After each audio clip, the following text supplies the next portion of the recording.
All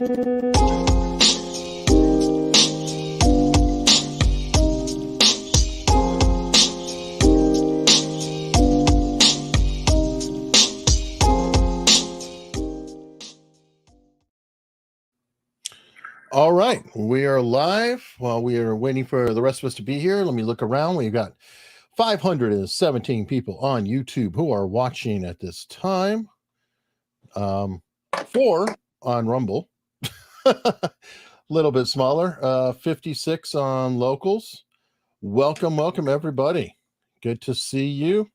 Can you hear me? I'm in a cabin in the woods. I know a day from now they're going to be complaining about the sound. So I am in a cabin in the woods. So hopefully. Well, whatever you do, Mark, do not have ice in your beverage. Dude, please. I banned ice in a cup because of some autistic people. It triggers certain people.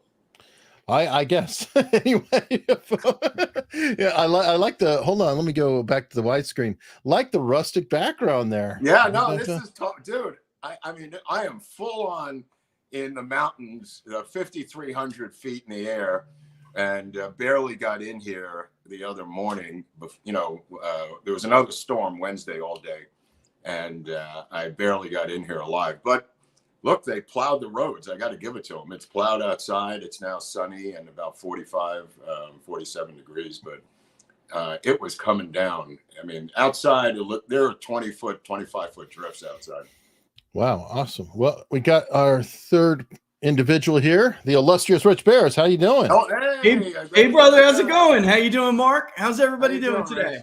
How you doing, bro? We're doing good, and it's been more than a minute since I've talked to Rich. Great to have you. Quick thing about Rich: not only is he a good friend of the channel, but 2 years ago I got my channel nuked. It was actually Valentine's Day, 2021. Yeah.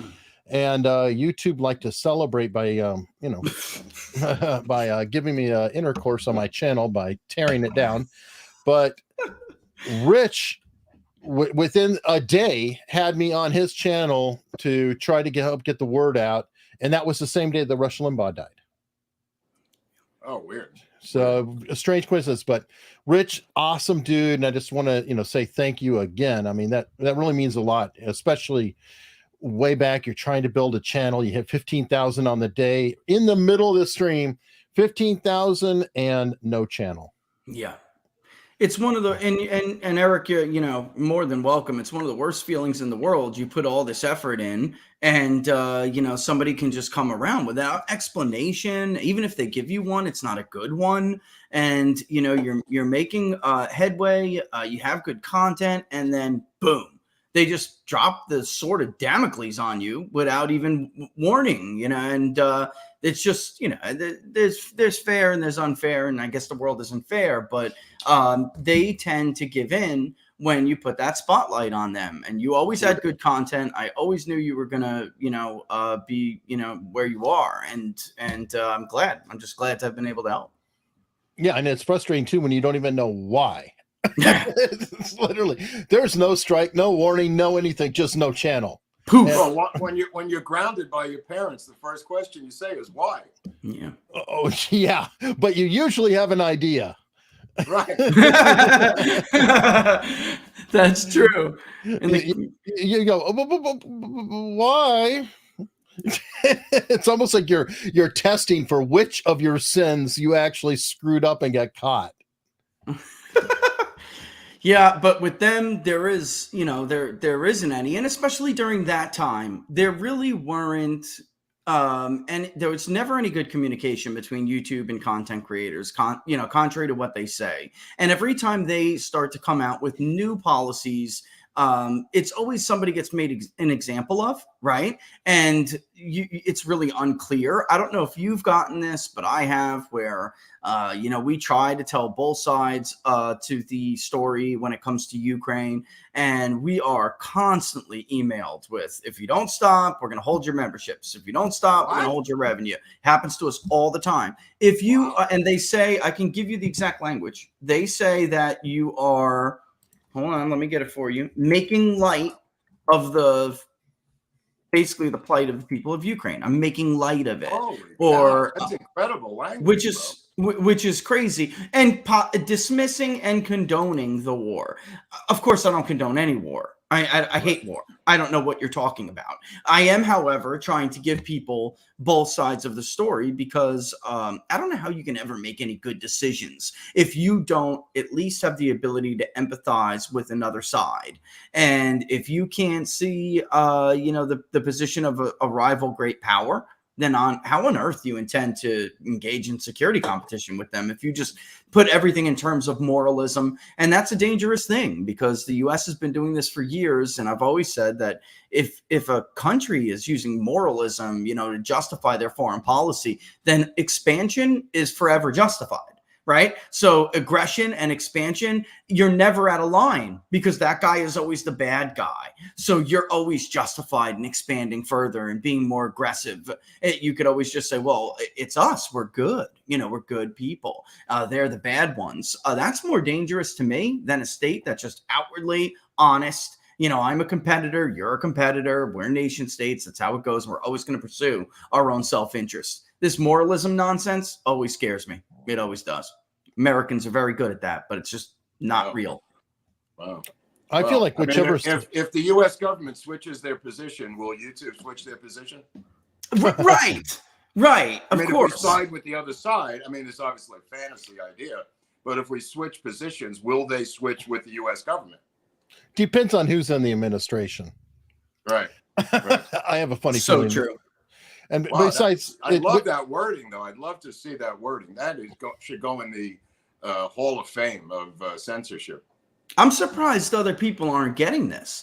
I don't know why, that I haven't heard more of this. And, but everything from ad revenue from the shorts, and we don't really do ad revenue with whole episodes anymore. I don't know about you, Eric, but it's just too much of a pain to go through the checklist, guys. Right? You ever see the checklist when you try to monetize? It's just so annoying. Once in a while, I may let a little bomb slip. I'm not going to remember in a 2-hour show whether I said the yes word or something. So I just basically quit on that. But we do get membership revenue. We do get super chats, and we will get shorts. So, that's basically, we get it for all of that. I've actually taken screenshots and put it on Twitter. I'm shocked this isn't more prevalent, or people haven't seen more of this. And as whether or not they'd shift their sides, I bet they would, because based on the administration. Because remember, before Obama, all of these tech companies leading into Obama, at first they were wholly against things like the Patriot Act, or revised version of the Patriot Act. They were against giving up. Apple used to say they would fight, the government when they would come to them with these requests. Well, the San Bernardino terrorists, very famously, that couple, Apple stood strong. To their credit, their credit, they told the FBI to pound sand. FBI had to go to Israel and hire hackers to supposedly get into the phone. But Apple, to their credit, said, hell no. Yeah. Now they say, now it's like, if it's a woke thing, though, never mind that, Right. The best one of all time was when Obama switched to support gay marriage. And overnight, every Obama-leaning pundit on TV switched their position on gay marriage. Yeah, and it was just a fascinating lockstep position change that I was laughing for days.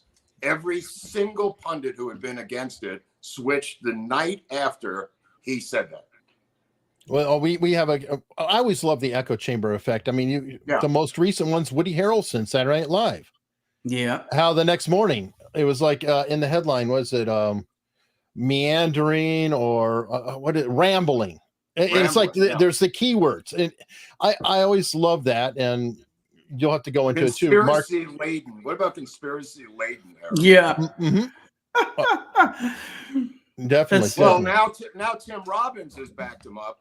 And, look, I don't mind Robbins and Woody Harrelson doing this, but don't make them into heroes 3 years after the destruction of so many people's lives who had the heroic balls to speak out 3 years ago and had their careers and lives destroyed. Woody Harrelson is, whatever his motivation is, he says it's for the crew now that they're wearing masks and they're forced to get vaccinated, and the COVID regime is still in place. And it's all very nice. And Tim Robbins going on, I think, with didn't he go on with what's his name, Eric? Tim Robbins. Jimmy Dore, maybe, or Russell Brand. He went on with Russell Brand. He did an interview with Russell Brand. I mean, all of a sudden, these guys are heroes. They're multimillionaires. 3 years into this thing, they switch positions. Yeah, and where were they? Yeah, where were they? Right? Where were they? True. I'd rather, though, have at least whatever the reason and however late they are, at least they're leading the trend away from it. So it's kind of like I would rather have them do that than not. Rich, on our locals, they wanted to ask you about your music background there, as in literally the amps and whatnot behind you. Yeah. So yeah. All right. Let's do this. So I do play the guitar. I always have. Let's do a little of what is Rich's rig. Okay. Let's go, Baris.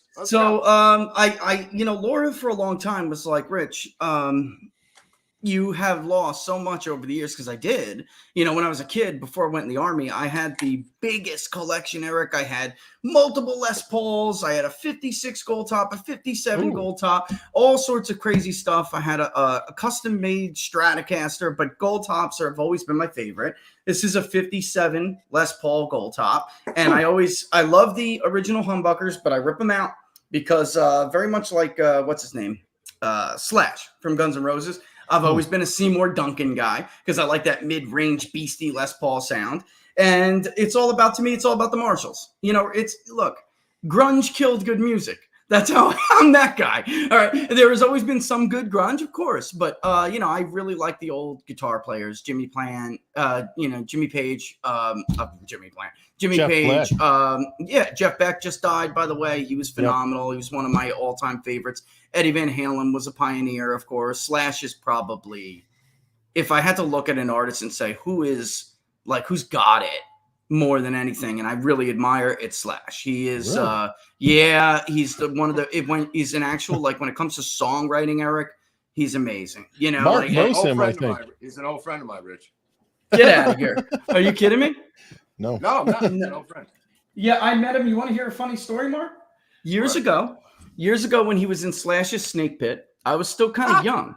And I saw him at the Stone Pony. I went to the Stone Pony to go see them play, and I see this really beautiful girl in roller skates and almost nothing. And don't worry, Laura, this was obvious. Laura and I have known each other for years, but this was an in-between point. So Rich, big shot that he is, goes up to this girl and tries to hit on her. And I'm like, let me get you a drink, blah, blah, blah, blah, blah. And she pinched my cheeks, and she was like, you're adorable, but I'm Slash's fiance. And I'm like, no, you're not. I was like, I've heard a lot of excuses, honey, but don't give me that one. All right. Anyway, she's like, no, seriously, sweetheart. And she showed me the ring. It was a big ring. And I'm like, this could be legit. Uh-oh. And she's like, right? And she's like, yeah, no, honestly, my name's Perla, and I'll take you back there. And after he's done, and Perla, I'm like, no, God, this is real. She's like, grab a couple friends.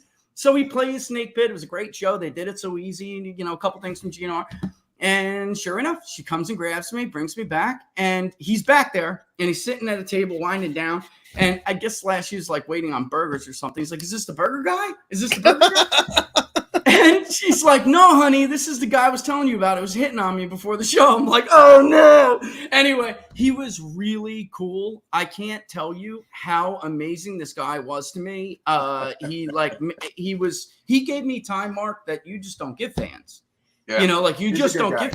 He was like, show me what you got. Blah, blah, blah, blah. Yeah. I'm like, whoa. And his manager at the time gave me his email. I went into the Army and never saw him again, never talked to him again. But just an amazing guy. Told me a bunch of hilarious stories about Axl, behind the scenes stuff.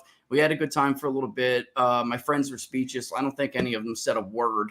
And then that was it. Yeah. But yeah, I'm a Silver Jubilee and a JCM 800 guy. That's to me, I don't know. I'm just from that time period.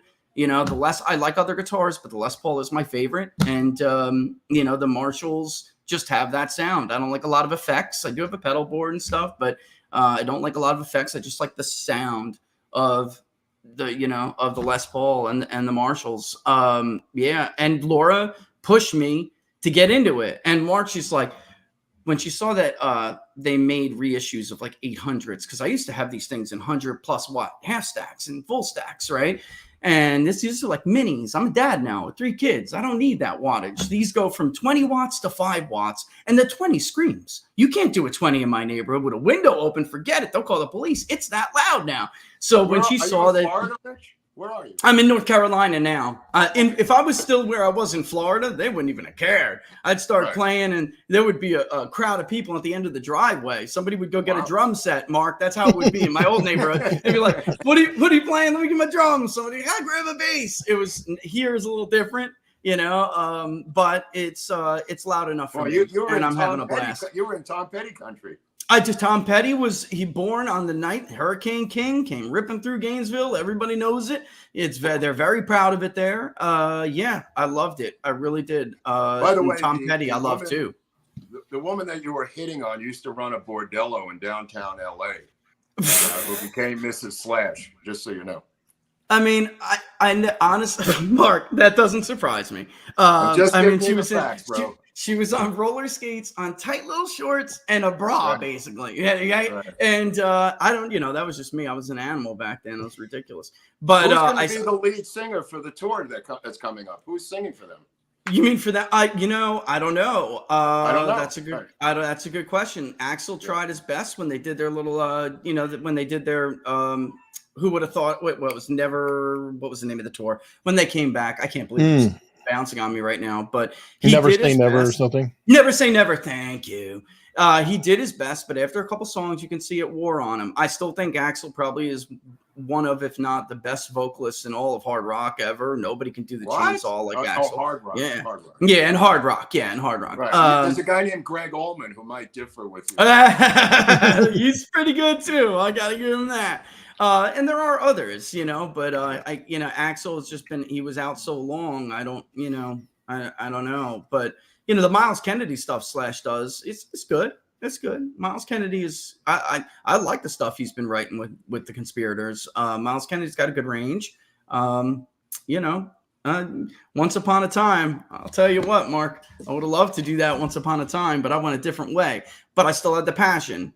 And Laura's I play blues harp in different blues bands, and I've got amps and bullet mics and my whole little world also, Rich. So I get it. You get it. Yeah. It's like Laura's like, what are you doing all this for if you're not going to enjoy yourself? And since I've been playing again, she's like, she says she's noticed a difference. It took me, let's see, a couple of months, aside from the calluses and stuff, Mark, you got to, your fingers, you got to retrain them to work. You practice your scales. It came back pretty quick. I'm not as good as I was. I don't know that I ever will be, but it's only been a little bit, maybe 8-9 weeks tops that I've really been, dedicated. So I'm bouncing back. All right. I'm 41. What do I expect from myself? Amazing. Okay. So you're in North Carolina now, but yep. Tell me how you got into polling, because that's a weird sport itself. It sure is, and I've always loved politics, but I didn't know really any direction I wanted to go in it. When I got out of the Army and I wanted to go back to school, I've always been in some kind of, I don't know if mathematics is the correct way to put it, but for a while I was financial services, and I just got tired of it. I knew the bust was coming. It came, and I said, I'm going back to school. And I had, from the military, I had all this stuff sitting around, and I traded in the GI Bill for this program, went back to school. And I didn't want to do this. I was involving myself in politics, but I didn't. And then I had an instructor, I had a teacher a professor who basically, we would talk about option strategies together and stuff and whatever. And he was a political science instructor, but he also taught, he doubled in this course called Math for the Liberal Arts. And in that course, he introduced me to all of us to how public polling can be used in liberal, obviously that's a use for mathematics and liberal arts. And I took a shine and started talking to him more about it. And from there, because of where I did go to school, there's the American Election Project or something it's called. So we always had a lot of related activity at that college, and they still do it to this day. And then from there, we would kind of dorky, and we would say, because back then we already had an issue with polling. Everyone thinks the issues with polling started in 2016. That's not true. We had issues before, and we would, spend our time being nerdy, and this guy just turned me on to it. And then as time went on, I met new people, looked at how they did things. You have to, I don't want to say study under somebody, but I don't care how good of a mathematician or a statistician you are. If you just try to jump into the world of polling, you're going to fail. You are going to fail. You have to be a little bit. I watch you by yourself, and I watch you with Barnes. So, I mean, I'm a political junkie. I was telling Eric, my grandfather was the campaign manager to the mayor of New York, a guy named Impallitteri in 1952. So wow. I grew up in a Democratic household. He was a ward leader in Brooklyn, part of the Esposito machine. So it's in my blood. So I when I saw your channel and I saw Barnes, I saw you, I just was gravitated to that like a junkie, Rich. I think what Barnes and I really clicked over, and I'm glad, Mark, I'm happy to hear that, because we're kind of trying to teach, content from a different angle. There's nobody else who will do this. But I think what Barnes and I really clicked over is that he's a historian, or definitely, I would say he's a lawyer, but he's smart. This is a smart guy when it comes to history. And him and I together really do understand, you can't understand the electorate unless you understand the ancestral, relations that these voters may have to certain places, geography, machines. You were just talking about the Esposito machine. So, when you look at a state like Pennsylvania, Wisconsin. Wisconsin's a great idea. Wisconsin, Rich. That's right. That's the Scandinavians in Wisconsin. Yep. And by the way, and I'm going to turn that off. I'm sorry about that. And by the way, exactly. So you get exactly what I'm talking about. Norwegians, Scandinavians. I think we're the only ones who ask about ethnicity. And if you're polling these Rust Belt areas, some of these errors that people have been having will jump out at you immediately. So Germans are the biggest voting bloc in Pennsylvania. But if you ask about ethnicity, you will see why southeastern Pennsylvania, yes, it's trending Democratic, but some of these polls got ridiculous margins for Democrats. And if you do what we do, you'll see that most of them will identify as English, right? So you're missing the other part of the southeastern part of the state. Bucks, right. They're going to say Italian, German, right? Different ethnicities. And it was a bit of a red flag for us to see whether or not we were really hitting representative areas of the state, or representative samples in each area of the state. And so when, some of these Erie, the Northeast too, especially in Pennsylvania, we could see why that, some of this polling was changing in the era of Trump. And I think a lot of pollsters just didn't believe it. Look at the Portuguese up in Rhode Island, ensconced up there for decades, Rich. Right? Yeah, that's right. There's these enclaves that nobody ever delves into. You were the only guys I've ever heard talk about this. Was when you and Barnes got together. And I think too, we have a lot of Eastern European with the conflict that's going on now. That's going to be interesting on how it impacts how they're going to vote, because we have these enclaves in Jersey, in New York, and in these different areas, Little Odessa, right? And Trump just killed it. Look at Brooklyn, Rick. Killed it in these areas. Brooklyn. Yep. Yeah. He killed it in these areas. Beverly Hills and Hollywood, traditionally strong Russian enclaves. They have gone so quiet because of the blowback against them that nobody's identifying as Russian in Beverly Hills or Hollywood any longer, or the past couple of years, 2 years. Yeah, hiding underground. And by the way, Los Angeles is one of the urban areas that we encountered because we're really trying to dive into this. My main question going into 2024 is, when we look at these different ethnic origin groups, are these groups that Trump got, are they ever going to vote Republican without him? Because they were just... That's the question. That's the question. And looking at 2022, some of the polling, the rest, I said it today on the show, the recipe was on, all the ingredients, in the recipe for a huge Republican win was on the table. They just didn't bake the cake, folks. They didn't put in the work and bake the cake. And all of these people that, somebody like a Trump could definitely rely on to come out, they didn't come out. And so even though they did well with traditional white college educated midterm voters, they did better. They reversed some of the, the downward trend they were having with them. It's not enough. It's just not enough. Mhm. They did a good margin with these other groups, but the problem is not enough of them came out. So, when we look at the polling, why Trump was so far ahead of some of these Republican candidates, it's these ethnic enclaves that are in urban areas. They will vote for Trump, but they will not vote for Republicans. Right. Clearly. Yeah, it's true. I mean, looking at this for 6 the only years one now. I got wrong was what's his name, the senator up there in Wisconsin who got reelected against Ron Johnson. There's the only one I got wrong was Johnson, and I think McConnell and some funding went to Johnson at the end to save him. Sure. Right, but the others I was spot on picking. I knew that without him in back of them, these people from Kerry Lake on down were toast. I got everyone right except Johnson, and I didn't have any numbers. I was going with my gut, Rich. Hold on, there's a Rebel rant about that exact same thing. Rich, here's detailed analysis of national state polling. Mark, they'll steal this one, and that one, and that one. Yeah. No, I got everyone except Ron Johnson. I think I was 6 out of 7. And then Barnes was mocking me, saying I was a delusional, paranoid New Yorker. I got 6 out of 7 right.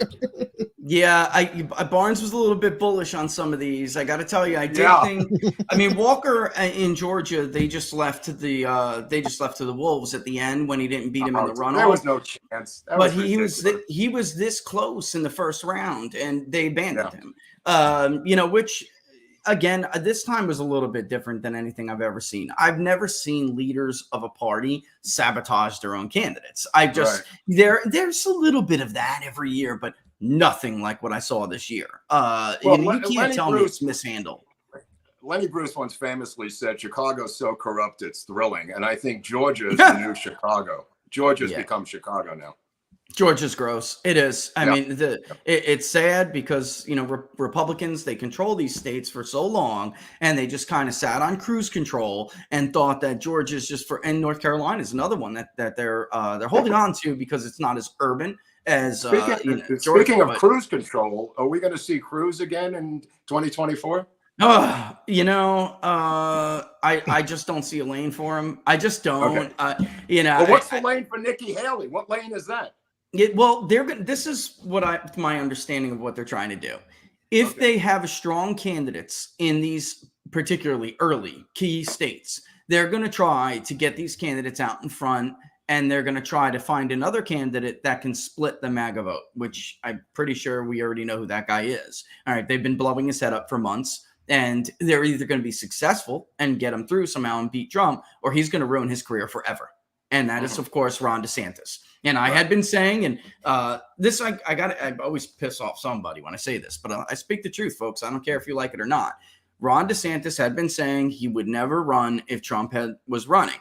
And then when I came out and said, this is why Trump is attacking Ron DeSantis, because Team McConnell and Team McCarthy and Team Ryan have been sending surrogates and donors to whisper in his ear for months. And now it is getting back to him that those people have made gains. Like they have you get bit by the presidential bug, folks. People fill your head up and you can win. And then all of a sudden you get these grand delusions. I'm going to be president and only can be me, and I'd be the best president. Everyone who runs for president is an ego maniac. Every single one of them. All right. So nobody's exempt from that. And it started to work on Ron DeSantis. And when I came out and said that, he ran to a bunch of non-adversarial media to basically say that it was false. He had not been making these plans with Trump, with McCarthy and Ryan to stab Trump in the back. And of course, when a politician fabricates something to deny so they can avoid the central claim, which is that's not, you don't meet in rooms like that, in dark rooms with cigars and, expensive wine and plot somebody's, conspiracy. That's not how politics works. Surrogates and donors go and talk to your team and then talk to you. And, this would have been common knowledge already if the hurricane didn't come through and cancel a certain fundraiser, because Ron would have been on the record telling certain donors, yes, this is in fact my plan. So anyway, he denied that. And when he did that, it just it confirmed that obviously I was I was hearing right, correct information all along, which I got from people very, very close to Kevin McCarthy and others, donors who call me and tell me, I'm asked to give this money to this person. This one, is it worth it? What do you think? Is it too risky? Is it a waste of money? We get these calls all the time. So of course I was telling the truth. He was lying. He lied. So it's really simple. Ron DeSantis lied to everybody.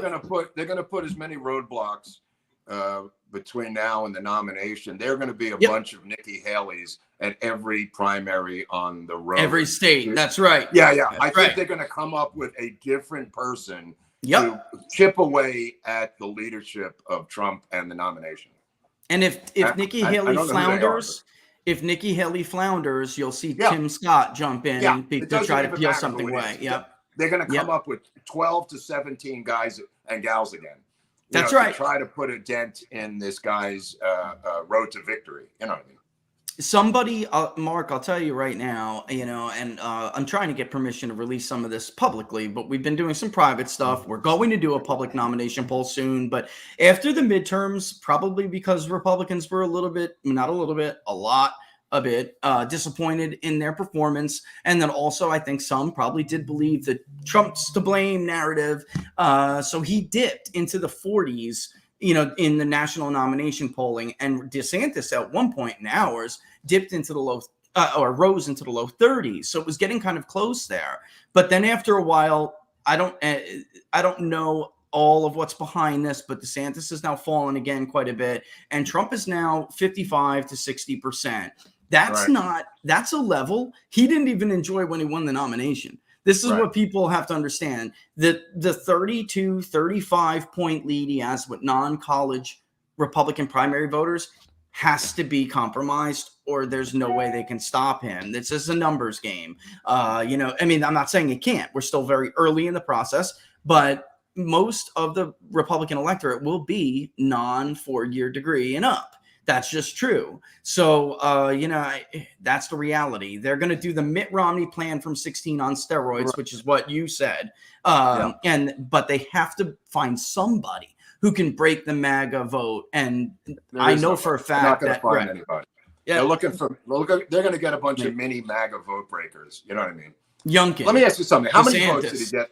How many votes did he get last time? 75 million legitimate votes, Rich. Legitimately, you think? Ballpark, it was about 75 million, and Biden got about 81 million. Let me ask you this. Did the 75 million, of the 75 million, how many you think have left him? Oh, wow. So when we poll and we say, did you vote for Trump in 2020? And if so, would you vote for somebody else now? It's less than 3%. It comes up like 2.2, 2.5%. Yeah. I thought 1 to 5. How many new independents and new people is he going to get this time around? That's a great question. So for what we're looking at right now, it's like 8 to 12% of the overall is going to be new Trump independent vote. That's what I think too. And I'm just going from the gut. I have no numbers. That's what it seems like to me. Are we looking at 105 million votes? I mean, right now, Laura and I were just looking at it. The voter file has the potential to really start to see some outrageous historic vote totals per candidate. We're at 240 million records at this point. It is apps. If there's a very high turnout election, we could start to see candidates getting 90 to close to 100,000 votes easy. 100 million. I said 100,000. I mean 90 to 100 million votes. Absolutely. 90 to 100 million. I would think 105 million. It can happen. Absolutely. It's not a far out number. I'm being conservative. I am. And the Democrats are not going to stop this machine that they have. It's not going to stop. There are a lot of newly naturalized people that I think it would be ironic, guys, if Democrats wound up seeding the end in the mid to long term of their political future. They let all of these people into the country thinking they're Hispanic working class and they're going to vote Democrat because we're going to give them goods. And it's amazing because the biggest shift right now to Trump and Republicans in general, but most, Trump has a lot to do with this, is among Mexican men. And then and even Puerto Ricans are coming around now too, but African-American males, Rich. Especially under 45 and under 45. We hear this all the time.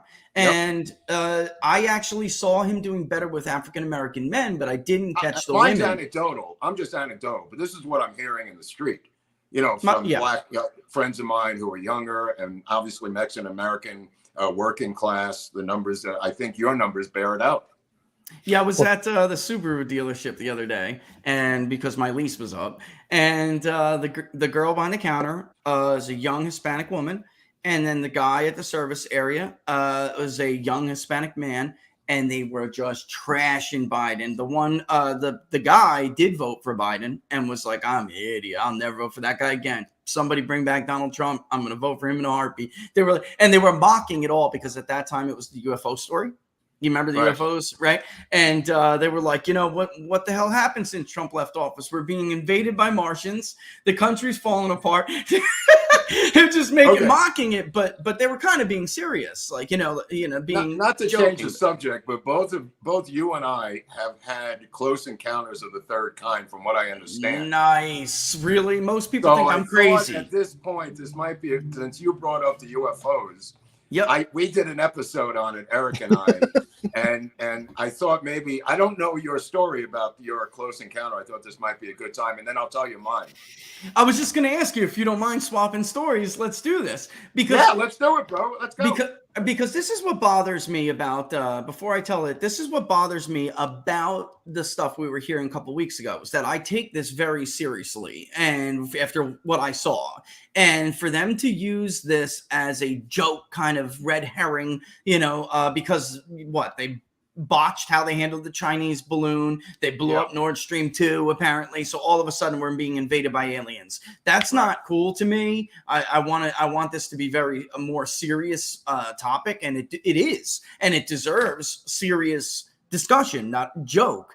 What I saw basically on the way home from dinner one night, my whole family was with me. My wife, this was in Gainesville. And do you know Gainesville well, by the way? Do you know it well? I don't know Gainesville. No. I mean, I'm going down 39th Avenue in Gainesville, headed home from the Japanese restaurant, which was maybe 3 miles from my house. And what we basically saw was a giant, very defined, but giant triangle. This is not a stealth. I know what a stealth looks like, and nothing we have sits still anyway like that. It was still at first, and maybe it was moving a little bit here and there, but when I finally got close to it, it was still. You could clearly see little lights in it, which looked like maybe windows. You could see the architecture in it. It was beautiful. It was, but were you on foot or in a car? I was in the car. We were coming home, but I know the area well. Before the development we had lived in, what is where it was hovering over, and I actually had lived in that subdivision before, so I cut this guy off, Mark. I was like, get out of my way, because I was in the left lane, and I turned. I knew it was my last chance to make a right into that subdivision because there was a few. I turned in there, and I'm trying to get right under this thing. It was massive, and I just can't believe. It's one thing that drives me nuts. I can't believe anybody else didn't see it. They must have. It was so big. It was so big, big light under each corner. Underneath, but then lots of little lights, like a floating city. I don't know how else to say it. And then the craziest thing happened. I did stop. I got at a stop sign. I was able to get out. I was not directly under it, but close to being under, and looking up underneath this thing. And it just tipped its nose a little bit, Mark, and then it was gone, like a point in space, gone. But what it did before it left, that's why I say people are like, oh, it was a stealth, Rich. This was not created by human beings. I don't know what else to say. If it was, then we have something that is well beyond anything that we even can imagine to be possible. Believe me, I listen to Elon Musk. I try to hear some people talk between the lines of what they're saying. It would surprise even those guys, at least I think. And it looked like it was like folding space over it like a blanket. It didn't look like it was moving like we traditionally think of moving from point A to point B. It was, I don't know how else to describe it, but that. And it was not a sound. How high above you was it in terms of like a 6-story building, let's say, Rich? It was higher than that. 6-story Okay. building. It was higher than that. It was, but I would not Right. say more than 1,000 feet in the air. I mean, it was Right. not more than 1,000. It was Were close. you frozen in place? Did you feel like you could? Laura's saying it was closer than 1,000 feet. It was above the it was just above the tree line. It was, Right. but Laura, height can be misleading. So it did Yeah. look just above the tree line, but I really think it was maybe, let's call it 500 feet, Laura. I mean, Okay. All right. you know. I thought. Oh, she wants to add something Hold on, here. hold Here on. we go. Go ahead. Let me There's put some on woman figure yelling. 8. Let's see what she's got. She saw it first too. She saw it first. Oh, We were- it was both yeah, of you. she I did. together. I Okay, was cool. quiet. And my kids. That we all saw Oh, it. great. Oh, that's great. That's I was great. quiet because of the fact that at first I'm looking at this and I'm like, what are stadium lights doing? Right. That is what it looked like. Football field. Have you ever seen And that's football how field from a high distance? It was, and so I'm like, why are state? I'm like, wait, I'm on the wrong side of the room. And then And there's I got nothing holding the quiet. lights. And then Wait, Rich is were looking there at me. He's like, "What's wrong? Is there something wrong? What are you looking at? What are you?" But as soon as I went up, what are you looking at? And Then I then- saw it, Mark. I was like, I mean, it was so. All you Were had to there do was cars turn. going by? But I Rich, was Oh, like, yeah. "Why is it nuts?" Mark, absolutely. 39th Avenue is a really busy, and I just, it was right there. Boom, right there. Over what is known as not Springtree, Laura, Hazel.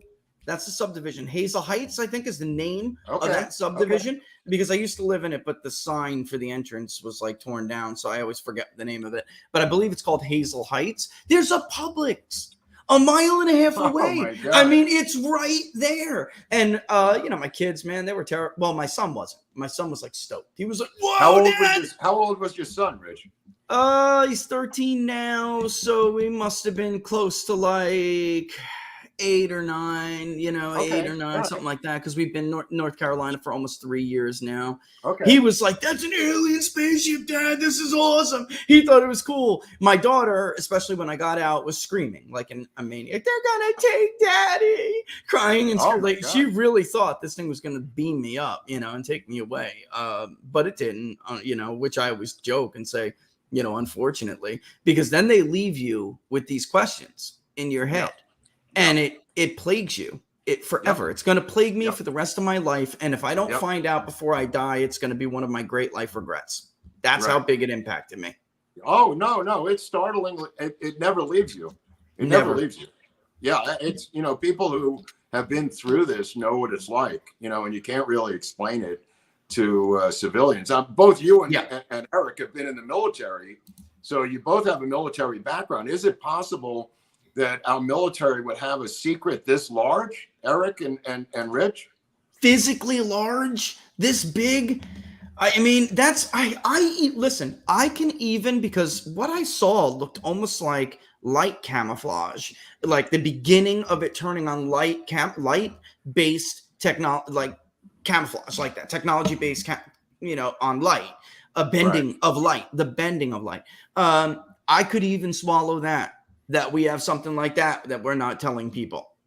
But Any this sound, thing Rich? was Any sound not coming out a of peep, totally quiet. And the worst thing about it is, for people who know this, Florida is a very, the cicadas during certain times of the year. There are bats all over. There are noises at nighttime in Florida. Even the animals were quiet, not a peep. It's like the animals were looking like, what the hell is that? Was it like a panther when a panther enters the scene in the rainforest and there's nothing?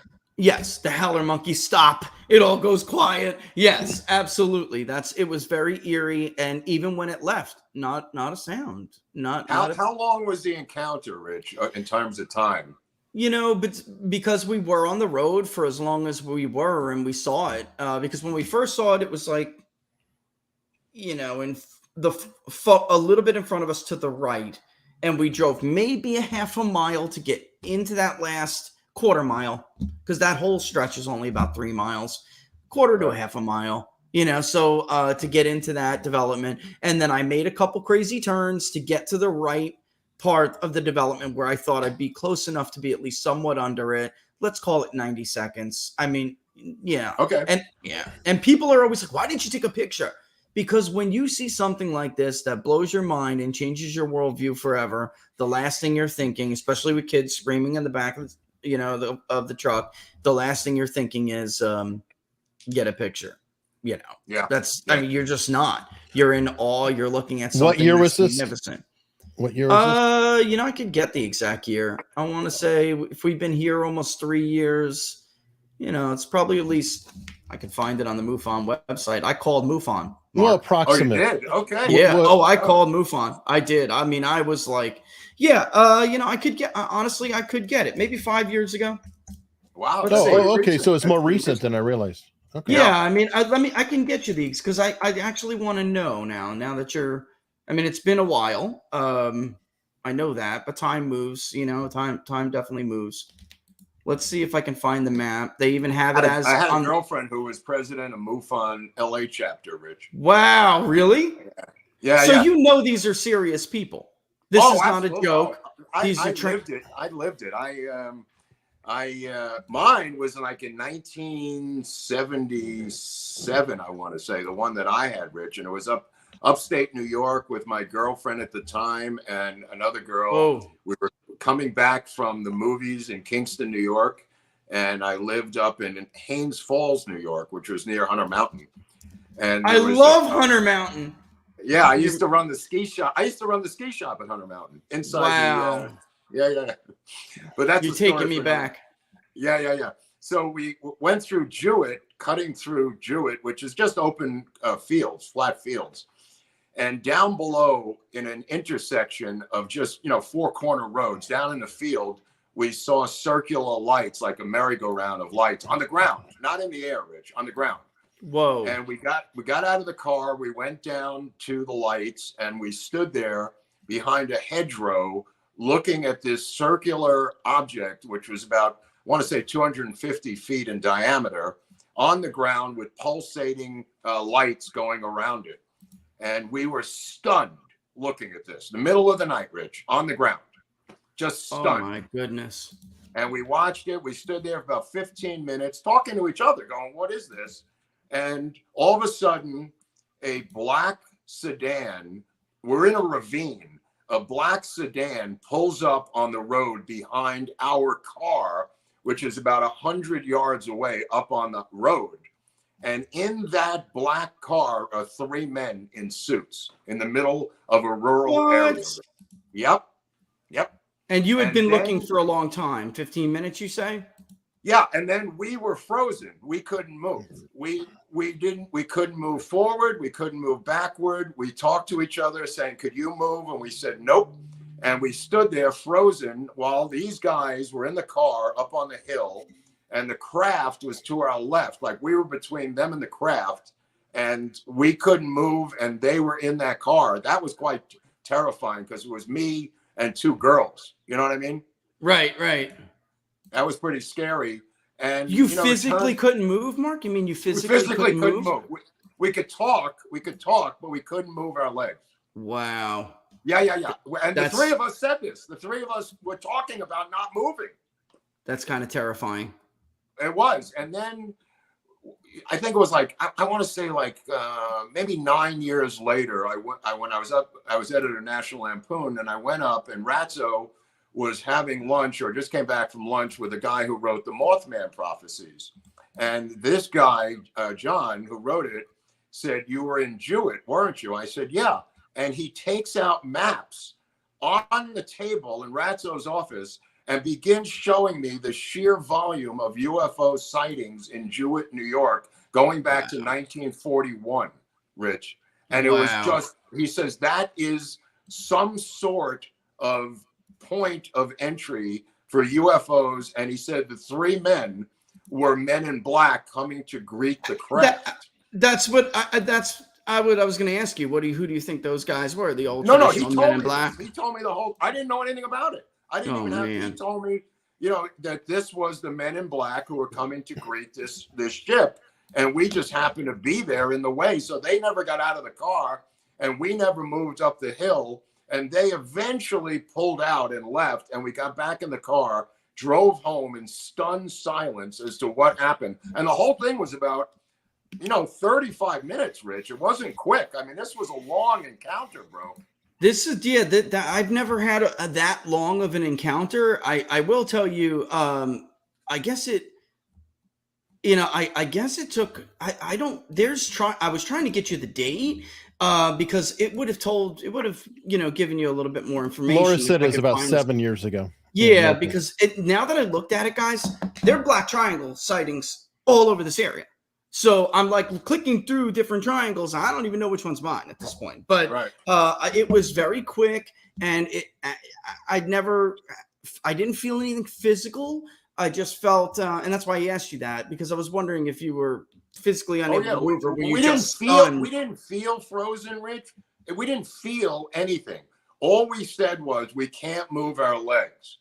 You didn't feel frozen. You just couldn't move. If that makes any sense. Yeah. I mean, yeah, no, it does. It does. I didn't have any physical impact to me like that at all. No car issues, nothing like that. No physical effect on the environment other than animals not, What's the guy's name, so Eric? fast. The guy who wrote the Mothman Prophecies. Ask those people in the chat. I forget his last name.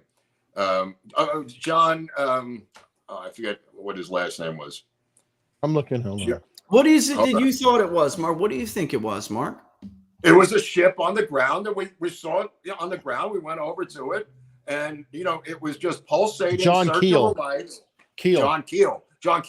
So John Keel and Ratso were friends, and then my ex-girlfriend, who was the L.A. MUFON president, later worked with John Keel as his assistant. So Keel was an expert on UFOs. He wrote the Mothman Prophecies, a bunch of other books, but he knew UFOs inside and out. When he took out those maps of Jewett, and Jewett has nothing in it. There's no commercial thing. There's nothing there. Yeah. There's nothing there. It's just farmland. So it when would you make say a good site for them to land, Rich. When you say circular, yeah, because if that's like Men in Black, then that's a predetermined destination. I mean, that is a set up, arranged meeting. When you say circular lights, what do you mean? Like the lights were going around a circle? Like what shape was the craft? Like traditional disc? It was completely a circular craft in a circle. Like it looked like a merry-go-round, flat to the ground. It wasn't like, I would say it was about, I don't know, 30 or 20 feet high. Not even 20 feet high. I would say 15 feet high, Rich. No, if you're 3 feet, you don't need a big high craft, do you? No. If you're 3 feet tall, I'm serious, I'm deadly serious. Yeah. So it was just pulsating lights. There was a row of hedges. Like the hedges were like, I want to say 4 or 5 feet high, a row, which separated people's land back then. You know what I mean? It was like the hedges was the boundary of somebody's divider of their land. Boxwood or something. Yeah. Yeah. And behind the hedges was the craft. We were on this side of the hedges, and we didn't get that close. I mean, we got about, I want to say 30 yards from it, 30 or 40 yards. But it was big enough and pulsating enough in the middle of the night. It was what it was. I mean, That sounds like Travis Walton, the craft that Travis Walton. So I don't know if you're familiar with that story. No, I'm not. That's why I asked you that thing going around, and it's the lights that are going around in circles. I don't want to get too much into the weeds, but after that happened to me, I started asking people, really abusing my media contacts, trying to find out things. Anyway, one guy told me, seriously, to talk to this gentleman who had claimed that he does, in fact, know about reverse engineering projects. Mark, he told me that, and this is going to sound weird, and I'm not a scientist, so I don't know how to put this, but the lights that are going around are actually like how the thing powers its propulsion system. It's that's why when you said that, I was like, ding, a light went in my head, because he said that the saucers have like a chamber around the the end of the sphere, and it goes around in a circle, and it's like some mercury-like material that moves around very quickly, and that's part of how the thing works. It's like anti-gravitational. Rich, it never took off. I put it that way. It never got off the ground. There was no noise. There was noise. No noise. Just the circular lights going a million miles an hour. They're in park. What's that? They're in park. Yeah, Yeah. yeah. I mean, they were parked waiting for these guys. The guys freaked me out more than the craft. Yeah, how The did this come to a conclusion? Like, what did these guys do? I mean, eventually, how? I don't know. All I know, I was spooked because the three guys. I was one guy with two hot chicks, and I'm in the middle of a field, in the middle of the night. So I was kind of Right. spooked that I had to die for these two girls, or whatever was going to happen here. Because they're gonna kill So I you was for more this. concerned by Absolutely. these three guys. What's that? I said because they're gonna kill you for this. Absolutely. Yeah, no, they're going to kill me. You're not And leaving there alive. I didn't really care about the craft at that point. You know what I mean? But eventually they drove away. They never got out of the car. And it looked like, I swear to God, and I was a drug dealer back in the day. This looked like a Fedmobile. You know what I mean? This was What were an they in? FBI car. This was a black Plymouth, without hubcaps. It was Back a in the Fed day. car. Yeah, back in the day, that's a Fed car. That's the Right, FBI right. or something, I got or whatever. spooked by the car itself. I thought it was an FBI raid or something. You know what I mean? Well, Eisenhower, you said, by the way, that they were there to meet them. Eisenhower's granddaughter has made some really, what's the word, unbelievable comments, but not even unbelievable, extraordinary. She's made some extraordinary claims that her grandfather, in fact, knew quite a bit about this, right, and that there have been encounters in the past, but they were just, I don't know what he ever might have told her, but for the most part, this is why it bothers me when I hear these stories, because you know what I'm going to say here, Mark. You saw it when you witnessed it with your own eyes. The concept that an F-16 could chase one of these things down and blow it out of the sky is a friggin' joke to me. Yeah, that I don't know. That I don't know. I just don't, from what I'm seeing these things having the capability of doing, we're not even in the same universe. It's like bringing back the Red Baron and telling him to chase an eagle, Baron. Like it's like bringing back the Red Baron, man, and forget about the eagle and telling him to chase down like a stealth fighter. It's a joke. It's not going to happen, Right. And I'm probably not even doing the technology gap justice, to be truthful. Well, because they seem to go underwater, Rich, and they get picked right. up by our submarines that are filming it once they go beneath the surface. That's the Nimitz story that came out with Oh, the Nimitz story, right? The one pilot actually said that the craft, the Tic Tac that we all heard so much about, actually came up from the water first. This is a point that a lot of people, so this, but a lot of people don't realize that the initial pilot who had eye contact on this craft said that the water made what looked to be almost like a boiling, disruption, and then this Tic Tac came out of water. These things go, the water, the air. Again, the idea that Joe Biden is going to, and anyone, and not just Joe Biden, but that there's going to be some order to blow this thing out of the sky is a joke. I've heard Iranian pilots tell the tale. I've heard Chilean pilots, Brazilian pilots. There have been, other countries, on not just us, who have had encounters with their naval and air force personnel. The Navy pilots that Tucker had on, one guy said the reason he was able to talk now was that the Navy made a financial decision that they had spent millions of dollars training these guys, and they didn't want to throw them under the bus anymore. Yeah. Right. So they allowed them to not be ostracized and to be able to talk publicly. And that's a recent development, Rich, militarily. It's a good one too. It's a positive one because there's a lot of elements to these stories that I wish people got more of than just what we got in the news. The radar guy, or whatever you call him, I'd have to look through my notes and get his exact occupation, but who was with that battle group.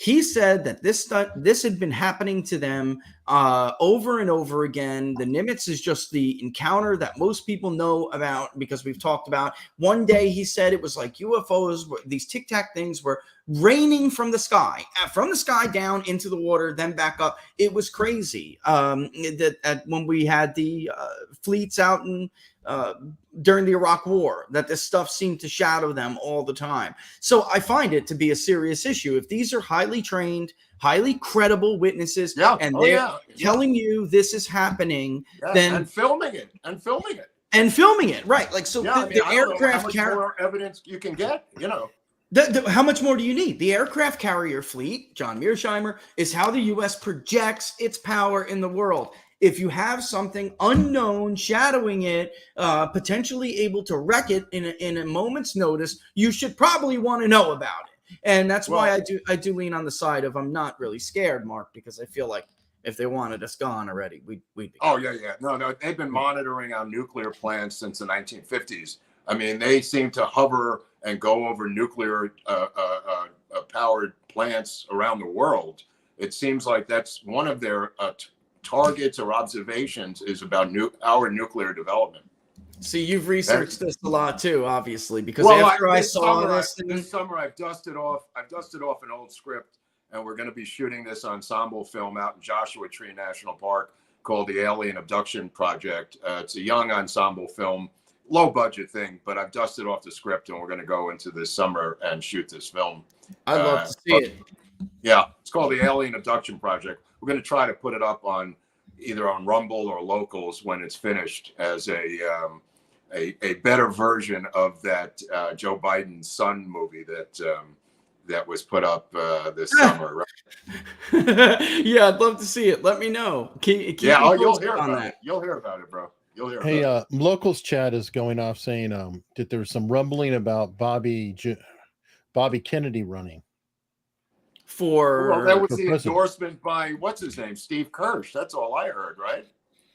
I don't know. Maybe there's some more. Yeah, and Laura was right. It was 7 years ago, 2016. Wow, it was December of 2016. You were right, Laura. I just found a report on MUFON. But Robert Barnes and I wanted Kennedy to run for governor of California because I felt like at this point, once the person that I tried to convince to run, who would have ran as a Republican, but would have been like a Schwarzenegger kind of deal. He wasn't really seen as a Republican, and the ladies love him. So I thought, and he's smart. He's smart and he's very principled. And I'm talking about Dean Cain. He's a great guy. That's a really great guy. Yeah. He thought about it. He thought long and hard about it. Laura popped her head in. He's so nice to her. He's such a sweetheart to her. He is a great guy. The women love him. They do, man. They do. Well, he's Superman, for God's sake. He hates that, by the way. Superman. Women love him. He hates that. Superman. He's known as Superman. He knows he's known as Superman, but he definitely has done a lot. He's done a lot of Hallmark stuff. He's endearing, and he's smart. And he's got a lot of positions that fit for California, where if you looked at some of the amendments, how they went in 2020, it was a little weird. California on these amendments voted really fairly conservatively, yet they elect like single party government. Every time there's a ballot initiative, there is a lot of conservative movement against them, Rich. Yeah. Everybody in California, anytime they put something on there, everybody says, vote no. Yeah. And they vote them down. And it really is, to me, a disconnect. It's a failure of the Republican Party. The Republican Party is deeply corrupt in California. And when that didn't happen, Robert, it was his idea. And I thought it was a great idea that if you cannot win with a certain party, then if you have somebody that has got these populist overtones, they are a lot like those who in the family that came before them, who are admirable, then that's the way to go. If he did run, and they're talking about for president, obviously, right? Yeah, I think that's so. What But Steve Kirsch cool. has set up. Steve Kirsch set something up and endorsed him in some sort of trial NGO or something. I'm not sure what he set up there. He put some money into it, Kirsch. So I would have started. Just for political advice, I would have started a little bit lower on the totem pole. I would have, be an executive, get something under your belt. Americans love executives. These senators don't fare out that well. They just don't. Barack Obama, for what you want to say. Just briefly on the state of California, which is in the news right now. I was talking to Eric before the show. Sirhan came up for parole on Monday and was rejected. Yep. I don't know if you know that following this story, we did an episode on it. And I was in the parole hearing with Robert Kennedy Jr. last year, past summer. And Robert Kennedy Jr., Douglas Kennedy, and Bobby Kennedy III were all there to support his parole. And then afterwards, the girls came out, said he's going to take an Uber to Malibu and kill them. And Newsom overruled his own hand-picked parole board to deny parole after releasing 58,000 hardened felons from the state of California prison system. He said that Sirhan was a threat, a physical threat to the safety of people in California. And yesterday, on Monday, he came up for parole again the 16th time, and this time it was denied. Maybe he's a threat to the CIA. We were just talking about this on the show too, which is imagine if it was just 20, 30 years ago, and the things that have come to light now were out in public, and a family member of JFK, like Robert Kennedy did, came out and said publicly, the CIA murdered my uncle, right? Or murdered whoever, whatever relation. It would have been front page news, 24/7, 360. Well, at least for a couple, for a while. This was totally ignored. Completely ignored. And Tucker did that segment where he had that CIA source, whatever you want to say, who said, without a shadow of a doubt, the CIA had a role in this. It would be huge. It would have been a huge story. And, now we're in the year 2023 and it doesn't matter. I mean, it's just amazing how things have changed. Well, did you watch the Pompeo interview, Rich? Which one? Oh, sorry. He did an interview with John Stossel, which Stossel did a great job with it, but I actually didn't. I didn't see that. We actually covered it, the body language too, on Eric Hunley channel. But anyway, what I love about Pompeo is he was saying there's really serious things in those files that we can't be releasing. It's so full of crap. But there's nothing to see there anyway. Oh, so that's like, what. No, it was. I mean, literally did it 3 times because I had it up for Mark. Did he not, Mark? It was like, well. Oh, he's not good at what he's supposed to be doing. Let me just put it that way. But none of those guys are very good at what they've been doing. I mean, Richard Helms was the last probably smooth operator. Smooth, talented. Yeah, who really was an operator. You know what I mean? Who testified before Congress and was smooth. But most of these guys since then have been just clowns, Well, I mean, Pompeo compared to Clapper, Pompeo is smooth as silk compared to Clapper. Yeah, Clapper was horrible. Was another clown. But you know why, though? Getting back to the Sirhan thing, just for a second. This past year, when Bobby Kennedy and I were at his parole hearing, we, tried to make the case that he was in a blackout and shot people. I was representing Paul Schrade, who had been shot in the head by Sirhan, the first guy shot in the head. And we made the case that he was in a blackout drunk. And the parole board said, you're right. And they paroled him. And I almost fell off my chair. And then it eventually went to Newsom and he overruled him. So, it is what it is. Yeah, and Hinckley got out, and Hinckley's out. He's on tour. He's on tour, right? It's true. Yeah, I would say with Pompeo versus Clapper, I just want to point this out, though. Once upon a time, from what I understand, from what I hear, Clapper was a good, honest guy. So potentially he's not smooth because he's been twisted up. And he knows he's wrong. He knows he's a bad guy. So when Clapper lies, he knows what he's doing is wrong. Because I have talked to a lot of brass who say they knew Clapper and that he was a good man, that DC ruined him, that DC corrupted him. Yeah. Right. And that they came up with him and, that he was about as good as it gets. And over the years, that's what happens in that town. If you're in a cesspool, the stink's going to rub off on you, and that's what happened to him, according to them. So, it could be that Clapper always has that awkward stutter. Do you remember with the metadata question? He has that awkward stutter because what he's saying, he knows is not correct. He knows he's lying. He knows it's wrong. And that's a possibility. But with Pompeo, the one thing with that gentleman is that, Trump could have overruled him. It really is. That's something Trump's, I don't think it'll be a major campaign issue, but it is a fault of Trump that he didn't get some of this stuff, that being one of the, minor things for politics, or at least how some of his base viewed him in the later part of his presidency. There were just things that he really could have done. He didn't do. He was given Snowden, advice. Assange. Yeah, that's JFK, what I'm thinking about. UFO. That's right.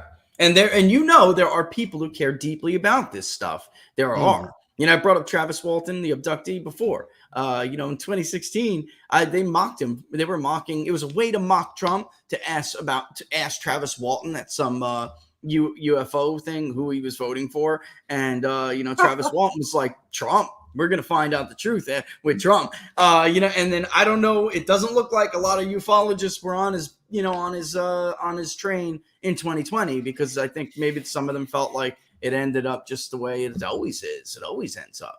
Meaning, he didn't do anything. He didn't put it forward. Even Tucker said when he interviewed him, he thought he was lying. And Tucker's like, Trump's kind of easy to read. And when he's hiding something from you. And when I asked him whether or not you knew more about UFOs than you're letting on, he lied to me. Tucker said it flat out, that he did not believe Trump was telling him the truth. Trump's almost, even though the media says he's dishonest and he told all these whoppers, he has a way of, stretching the truth or not explaining something totally accurate, but he's not a bald-faced liar. He's just not. Not like the current guy. Oh, the fentanyl comment the other day, Mark. What was that? I missed that. What was that?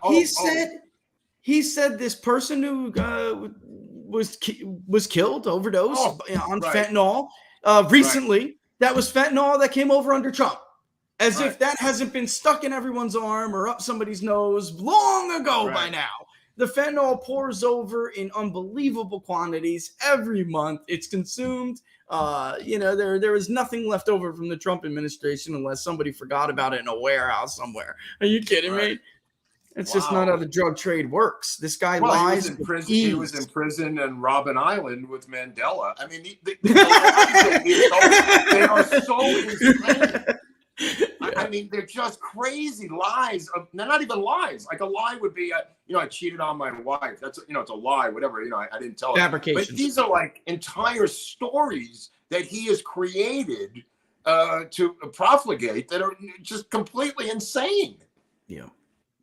And I don't know whether or not he's at a stage in his life where he doesn't know some of these things are true anymore. I don't know, but I'll tell you, he's always been a liar. The last few generations, a plagiarist, for God's sake. That's right. Right. Yeah. Big time. The last two generations, gentlemen, deemed him to be unfit to run for president. And yet somehow in 2020, he was the savior of the Republic against Donald Trump, the decent guy. He was never a decent guy. He was never a nice guy. He was never an honest guy. He's a nasty man. He always has been. Yep. I guess he didn't wait long enough for AI to write his speeches. Yeah. You never know. I'll tell you. Chat GPT. Can I have a presidential address?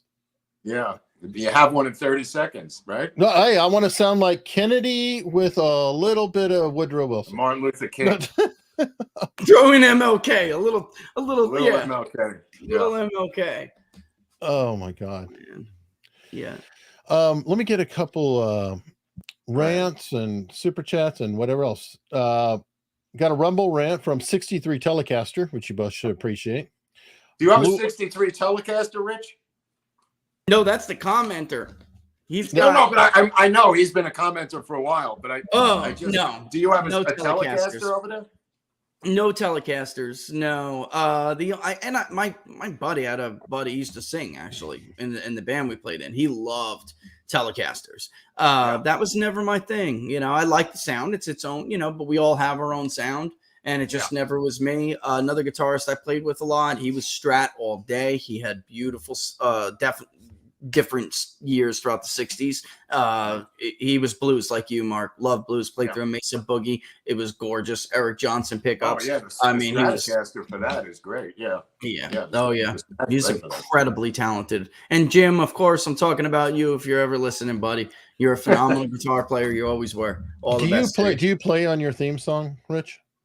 No, that's not me. That's a band called Bowen. That's a song called Bad Habit, and I know them personally too. Actually, I've got to know them over, him, the front man specifically, and very talented. That's just one song they have. Highway is another one. So for What Are the Odds? The theme song is Highway by Bowen Band, and I don't even know if they're doing their thing anymore. We haven't spoken in a while, but they're very talented. That's a Les Paul too, by the way. He's a Les Paul guy too. He's got a bunch. What did 63 Telecaster have to say, Eric? Yeah. I was getting to it, Mark. Thank you much. Blue Oyster Cult ETI lyrics. Thumbs up. So I think it was referring to when you guys were talking about it. All right. Got some super chats coming in. Michelle Ellis. So here we go. I can put these up actually. Shout out to Rich Baris, a true MAGA American. Go, Rich. I try. You know, not in the Trump sense of it, but why would anyone object to making America great again? I just don't understand that. So you're running against MAGA. You want to make America crappy again? I don't understand. Yeah. I agree.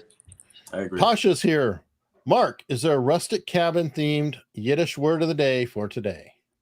Oh, wow. Rustic cabin thing. Wow. I got to think about that. Hold on. Get back to me on that one. All right, Colonel Rob. Woody Harrelson did a great job playing LBJ in that movie. You know what? Let me tell you something. It's a shitty movie, but he was good in it. It's a terrible movie. Rob Reiner was the bullshit director. It was a complete Hallmark Hall of Fame script written by an intern from Dancing with the Stars. Just so you know where the script came from. Get out of here! I swear to God. And Harrelson was good as a Texan playing LBJ. I'll give him that. Speaking of which, you've talked about this before, Mark, but who was the guy who wanted to play LBJ for you? Oh, Val Kilmer. Kilmer. Sure. Yeah. If I get a chance, I'll have to pull up the picture because Mark sent it. I don't know now, what shape he's in. Obviously, physically, he's had some problems. But yeah, he lost his voice. But he went to France, and they were doing last year, some special procedure on him. I recommend for the weekend the documentary on Val Kilmer, which you could find, I believe, on Netflix for the weekend viewing. Look up the documentary on Val Kilmer. The voice is done by his son, but there's plenty of Val Kilmer footage in there that is going to shock people. One of the greatest actors in American history, Val Kilmer. Yeah. Well, okay. Well, you got told a story from Oliver Stone about Val Kilmer yourself. Oh, when he was playing. Yeah. When Oliver told me this, he was up for the part of Jim Morrison in The Doors. He was in Oliver's car. He was in Oliver's car and he put on a cassette tape and it was, I think, 6 or 7 songs by The Doors. And he said to Oliver, which one is me and which one is Jim Morrison? Jim Morrison. And wow. One by one, Oliver said, well, that's Jim, and then that's you, and then that's Jim, and that's Jim, and that's you, that's you. And he just laughed at the end, Val. They were all Val Kilmer, every one of them. That's one of Laura's favorite Val Kilmer performances, actually. It is. It is. Yeah, absolutely. She loves The Doors, too, but, but he knocked it out of the park. Knocked it out of the park. All right. Jake Shadow Citizen is a new member. Thank you very much. And speaking of the new member, and I want to get out there, somebody bought 5 memberships. Ray K gifted 5 American Untold Stories memberships out to other people, which is really cool. StreamYard doesn't show me that.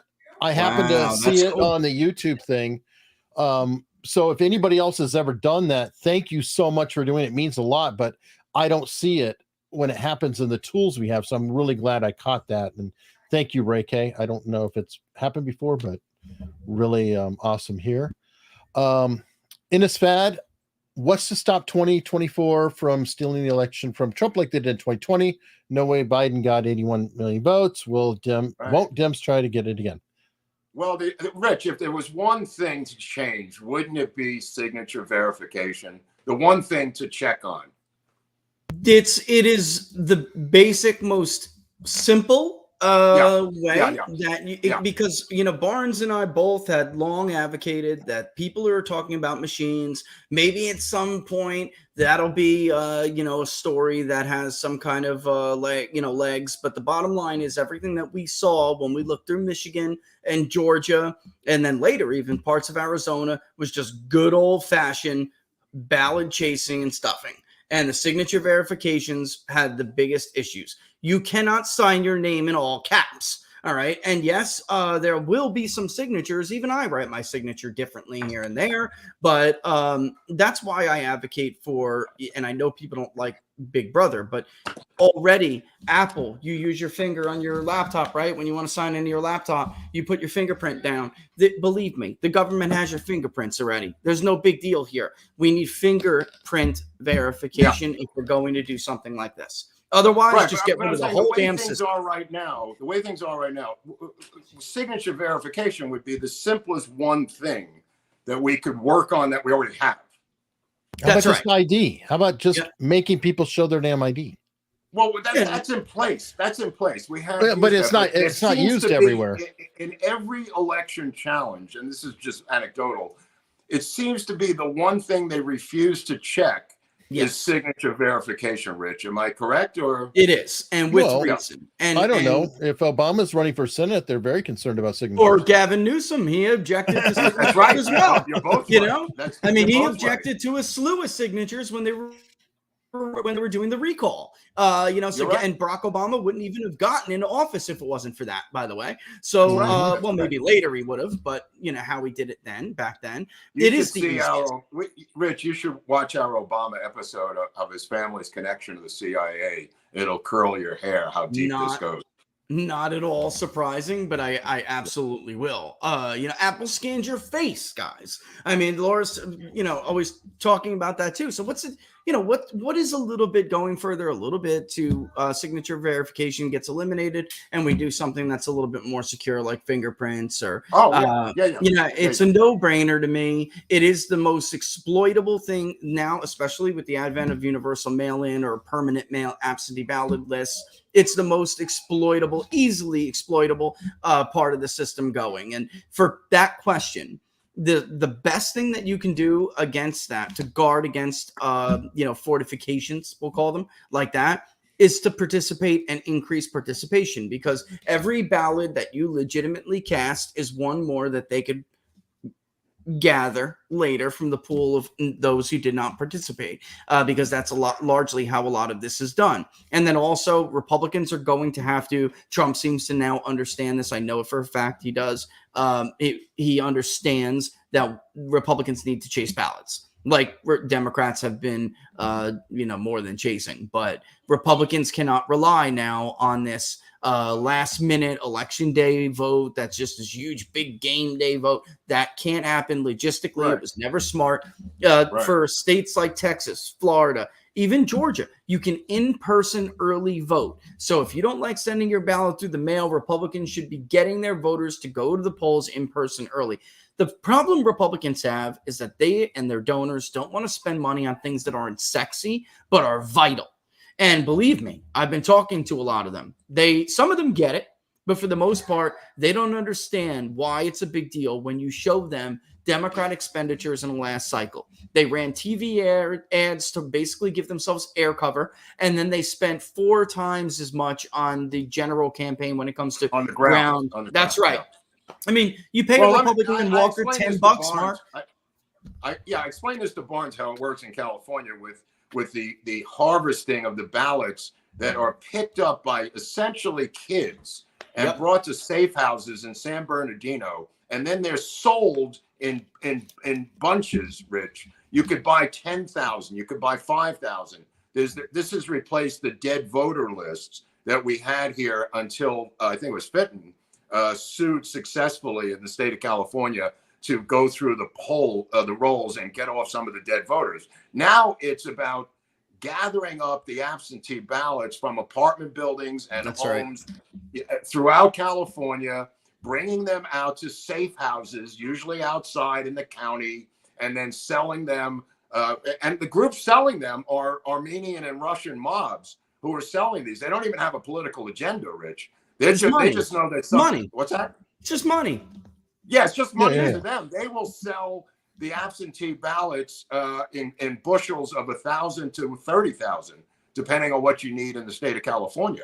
So that system, that train has left the station. Of harvesting is not really the right word, because they arrested a bunch of kids who had hundreds and hundreds of ballots in their cars, Rich, and the story was buried. it was buried pre-election. They were taking them out to safe houses in San Bernardino where you're able to purchase them in segments and buy as many as you need. One of the lawyers we work with, we were trying to dig into some of the efforts that they were doing, and he uncovered, and I have shared this publicly before, but it's a great example. He had covered a Democratic PAC. It was a progressive PAC, not even a Democratic, it was far left. But what they were doing was basically paying people in their area to go out and harvest these ballots to, help people, nudge them along if they needed to. And you got paid per contact, and obviously, and these people are being trained on Zoom calls. They're not political at all. These are people who needed to just make money. One girl, and this is one of the funniest stories from this. One girl is like, listen, I really need, I got kids. It would help if I could just get any ballot. Will I also get paid if I get Republican ballots, or do they have to be Democratic votes? And the guy was like, no, just Democratic votes. And they had this app that was connected to, that's another thing. Republican data sucks. I work with left-wing vendors and have for years because left-wing vendors are the best. We don't have the database latency problems that, campaign sidekick, Kevin McCarthy's data has. It's garbage. It's trash. But they have this app that's linked directly to their area's voter rolls, and they're running around just checking off the box. I got this one to vote. I got this one to vote. Got this one to vote. And they were getting paid for it. Democrats put real money behind this. It's the election equivalent of the person who stands outside the supermarket getting $1.50 per signature for Save the Whales. Save the Whales. And now, they'll sign about 100 of them themselves for $1.50. I would start doing that myself if that's what you need to get that money. They don't care about the whales. It's kind of funny. I mean, here they are creating this inflation issue, right? And now they're providing people a way to be able to combat their cost of living woes, right? So they created this issue with food and groceries, with gas. And here's that woman, by the way, was a single mother. And, probably she could be in her 20s or so. She had no agenda. Her only agenda was feeding her kids. That was it. And she was making $500. It's the same with these single women in East Palestine. She was talking about, one of the women who was on Tucker was talking about the fact, how am I supposed to go to the store to get cases of water that I could drink? I got 2 kids at home. I don't have a car. You're expecting me to bring, 24 bottles of water in every couple of hours from my own house? It's ridiculous. Yeah, we're fortunate enough. We don't drink tap water. We're fortunate enough to do it. But I remember when I wasn't, guys. I remember that. So it's not feasible to put this burden on these people. And I do 100% agree that Biden is, and what's her name on MSNBC said this the other day, and the whole panel was like, oh, stop it. He wouldn't do that. Yes, he would. That is a Trump 70+% county. They absolutely don't care about those people. Absolutely did it because of the color of the county. No doubt about it. That's right. With that, and by the way, Barack Obama in against Mitt Romney barely lost that area. So this is something that Republicans are going to have to think going forward. Like we started out talking about, are these voters going to vote for them? The fact that they wouldn't let FEMA in there, FEMA will come in for a car crash. The fact that they kept FEMA out of that county is outrageous. Yeah, that's so true. Meanwhile, look, I mean, if that was a Republican president, they would have been buried over this, politically buried. They would have look what they did with Hurricane, Maria in Puerto Rico, right? Yeah. They destroyed Trump over that, even though it was their own corrupt building code deficiencies that they've had there for years. For people who don't know, you could be, in violation of building codes, and you pay the guy off, and he looks the other way. I mean, that's the way it works in Puerto Rico, guys. Their destruction was the demon of their own design. It wasn't Donald Trump's fault. He didn't get FEMA in, but they tried to bury him over it. If this happened to an American county or American city under any Republican president, they'd have crucified them over this. This would have been 25% approval rating on Puerto Rico that Eric and I did, right, Eric? Remember we did the Puerto Rico episode? Yep, sure did. What was it? What was it about? It was about people coming to assassinate everybody, and then Carter letting them all off the hook. But Carter letting them, getting them paroled, and then the assassination of Truman. the machine gunning of the congressmen and the House of Representatives. Look at what the Puerto Ricans have done, and in that episode, and it'll stun you as to how much damage they've done to us.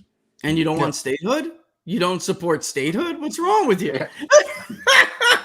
No, thank you. No, Well, they don't support statehood. That's right. That's right. That's exactly right. Yeah. Let me go and get through some more tips here. Go ahead. Sorry, Eric. Sorry. This is from locals. I'll try to run a quick few.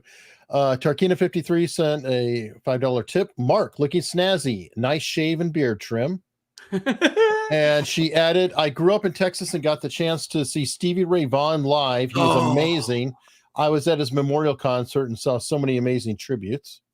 Hold on. Let me just I just want to say something to Rich. I saw Jeff Beck and Stevie Ray Vaughan, Madison Square Garden, before the death of Stevie Ray Vaughan. Just a Jeff Beck Vaughan combo.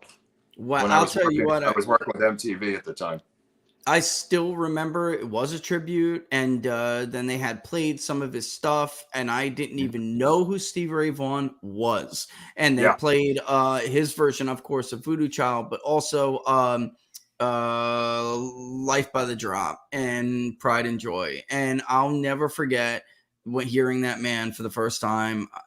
I just wish I was older. That's all I could say. I really wish I could have seen him. He's one of those that is really a loss to the guitar world at the time. I mean, all the stuff that he could have given us. That you play the blues a lot. I love the blues. It's not my number one, but I love it. And for when it comes to blues guitars, there's a lot of them, I guess. But Stevie Ray Vaughan, man, even his brother Jimmy, Jimmy was the star. Everyone thought he was going to be the star. Yeah, they're in the Fabulous Thunderbirds. Yeah, that's right, man. The Fabulous Thunderbirds. That's right. Yeah. And Stevie had something new, and I guess that's really what it came down to. It was incredible guitars. Let me see. Better on Camel has several comments on locals and tips. First one, should Trump lay off DeSantis insults to keep a path open for Trump/DeSantis?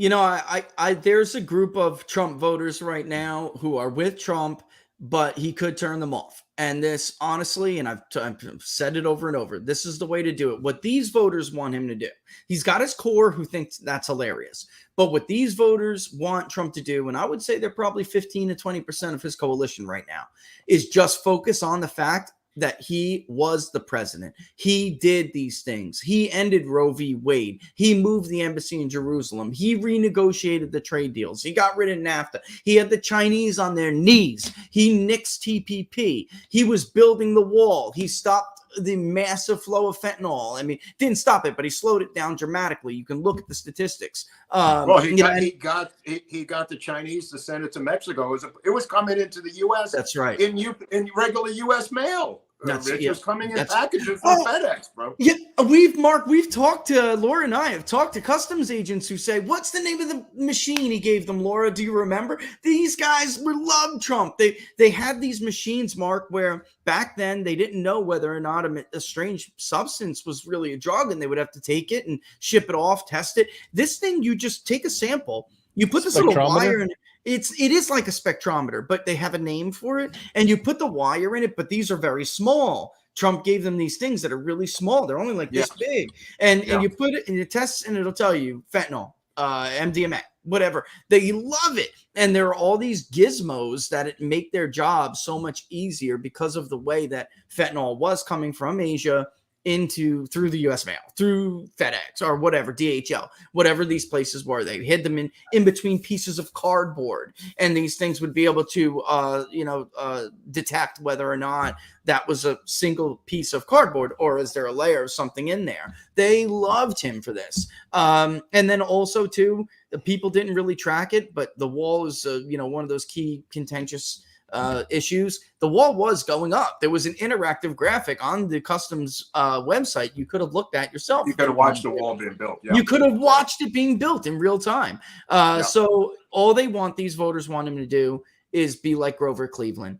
I told you so. Things where I was doing what I ran to do. And yes, change is ugly. Well, but I was doing it. Are you better off today than you were 4 years ago? That's your campaign slogan, bro. That's it. Yeah. Are you better off today than you were 4 years ago? Don't even put your own name in it. Everyone Just roll with that question. And the world to some of these voters, though, that 8 to 12% mark we were talking about earlier, for them, it's like, I know Russia never would have invaded in Ukraine. I don't think inflation would be out of control if Donald Trump had been reelected. Right. I made a friggin' mistake. These voters are they're at that point, and they're not particularly, they don't love Trump because of him. They just think he was doing a really good job, and they shouldn't have upset the apple cart. They were convinced he wasn't a decent guy, and they wanted the boat to stop rocking. So they I don't think he took showers with his daughter, from what I've read. So. God, that diary is horrible, Mark. No, I mean it because it's just. And again, let's play the imagine if game. If that was Donald Trump and that was Ivanka's diary. God. Oh, boy. They had to make a golden shower stuff. Super chat. Yeah, I've got a bunch, guys. All right, come on, Eric. Let's go. Sir Lawrence saying, Bob Dole here. The show has not been the same since Mark stopped putting ice in his cup. Anyway, to bring the ice cup back. I don't have the cup. I'm on the road now. I don't have my cup. So, no ice. Does that mean it was alcoholic or anything? Or? No, it was some nut saying he couldn't stand the sound of the ice clinking, Rich. Everyone's got a pet peeve. Eric's got a lot of autistic followers who have migrated. They're your followers, Mark. No, I field them. That's I field hilarious. Your followers. Etienne de Gaulle, any relation to Chuck Baris? No, name spelled differently, I think. Definitely. My name, honestly, isn't even really my name. It was chopped when my great-grandfather, Donato, came here through Ellis Island. You can actually see it in the papers. They just basically wanted it to, I think the idea was to make it sound more American. Or maybe the guy on ship didn't know and he just let it go to sound more American. You have to understand, back then, Italians were not at the top of the ladder in society. WAP means without papers. Papers. Tony was to New York. They put the logo on somebody. They pinned the paper. It said TONY. To New York. That's on right. Ship. That's right. That's exactly. They really did not take kindly to them, so I think he just kind of welcomed it, Hold on. Hunley's got something here. Well, I'm finishing this one and a few more. Do you know Chuck Baris, Mark? I think we've talked about it before. I don't think there's an episode set up. I've never met him, no. You must know a lot of people, Mark. Honestly. I've been in Hollywood a long time, Rich. I've been in Hollywood since the early, mid-'90s. I didn't give a super chat, but later at some point, I got to pluck your brain because I'm having a hard time in this new world recording. I used to like the old tape. I don't like the sound of, going through these digital jubilees, just play. Mm-hmm. I gotta pick your brain because I don't know if I should just direct message me on Twitter. I got to do it, man. I got to do it. I don't know if I should just mic the Jubilee or I don't, want to kick out for. So we'll get into it later, but I don't like the sound. I don't like it. There's no depth, brother. You're not alone. Yeah. All right. Sparty Matt. My wife is like, shut up. No, it's great, but there's a little bit of housekeeping here. Sparty Matt, my wife is a total normie, but yet she attests to seeing the stationary light craft when we were driving in the car late one night. Otherwise, I would have thought I was hallucinating or only saw it because I wanted to see it. Okay, so Sparty Matt has had an encounter. Okay, all right. And he's the social studies teacher, I think. Yep. Why has there never been a whistleblower / document dump of the JFK files? Are they harder to access? I feel like it would be the first story a Snowden-type leaker would look for. Okay, well, first of all, 95% of the documents have been released, just because of the JFK Records Act.